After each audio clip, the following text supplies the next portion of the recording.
নমস্কার বন্ধুরা, আমি আকাশ। আজকের ভিডিও কুয়াশায় ঘেরা কলকাতা। কয়েকটা ছবি আপনাদের দেখাবো। প্রথম ছবিটা যেটা আপনারা দেখছেন সেটা হচ্ছে কুয়াশার চাদরে মোড়া সকাল। এরপরে চলে আসি দ্বিতীয় ছবিটার দিকে। দ্বিতীয় ছবিটা দেখা মেলেনি সূর্যের। এরপর তৃতীয় ছবিটা কুয়াশার কারণে দৃশ্যমানতা 50 মিটারে নেমে যাওয়ায় কলকাতা বিমানবন্দরে ব্যাহত পরিষেবা। এরপর চতুর্থ ছবি, 4 নম্বর ছবিতে এটা বলা হচ্ছে বিমান ওঠা নামায় বিলম্ব। এরপর আসি 5 নম্বর ছবি, ট্রেন চলাচলেও প্রভাব পড়েছে। তারপর পরের ছবি হচ্ছে পূর্ব ও দক্ষিণ পূর্ব রেলের দুটি শাখাতেই ধীর গতিতে চলছে লোকাল ও দূরপাল্লার ট্রেন। বা 7 নম্বর ছবি, কলকাতার পাশাপাশি জেলাতেও ঘন কুয়াশা।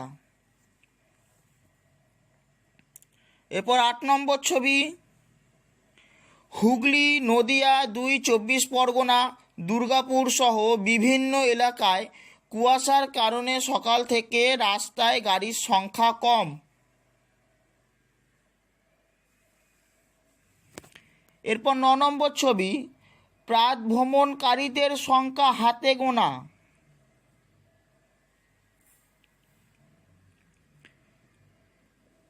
এরপর 10 নম্বর ছবি, আবহাওয়া দপ্তর জানিয়েছে বাতাসে আপেক্ষিক আর্দ্রতা বাড়ার কারণেই কুয়াশার আস্তরণ। এরপর 11 নম্বর ছবি, পাশাপাশি আজ কলকাতার সর্বনিম্ন তাপমাত্রা 17.6 ডিগ্রি সেলসিয়াস।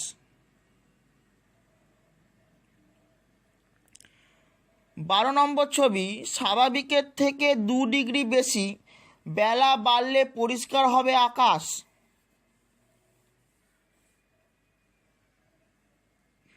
13 নম্বর ছবি, কুয়াশায় দৃশ্যমানতা কমে যাওয়ায় কাটোয়া বল্লভপাড়া ফেরি সার্ভিস বন্ধ।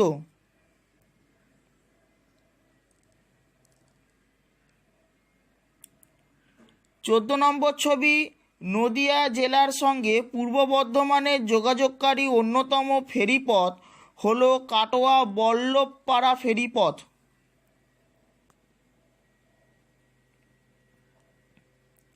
এরপর 15 নম্বর ছবি, যাত্রীরা ফেরির অপেক্ষায় দাঁড়িয়ে, কুয়াশা কমলে ফেরি সার্ভিস শুরু হবে বলে জানায় ফেরিঘাটের কর্মীরা। এরপর 17 নম্বর ছবি দেখুন, কুয়াশায় ঘেরা শীতের সকাল। এরপর 18 নম্বর ছবিটাই দেখুন, কুয়াশায় ঘেরা শীতের সকাল।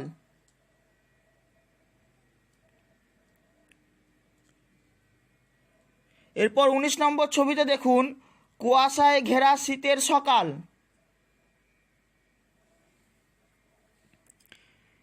এরপর 20 নম্বর ছবিটা দেখুন, কুয়াশায় ঘেরা শীতের সকাল।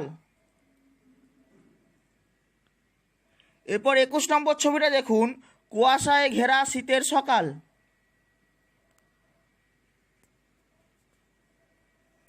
এরপর 22 নম্বর ছবিটা দেখুন, এটা হচ্ছে ডায়মন্ড হারবার স্টেশনে কুয়াশায় ঘেরা শীতের সকাল। এটাও ডায়মন্ড হারবার স্টেশন, কুয়াশায় ঘেরা শীতের সকাল।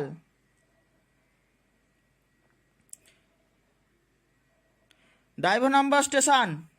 ভিডিওটি সম্পূর্ণ দেখার জন্য আপনাদেরকে অসংখ্য ধন্যবাদ। আশা করছি এই ভিডিওটি আপনার অনেক কাজের লাগবে, আর একটা লাইক দিয়ে দেবেন। আপনি যদি আমার চ্যানেল নতুন হয়ে থাকেন তাহলে প্লিজ চ্যানেলটাকে সাবস্ক্রাইব করবেন আর বেল আইকনটা ক্লিক করে দেবেন আরও নিত্য নতুন ভিডিও সবার আগে আপডেটেড পাওয়ার জন্য। ধন্যবাদ।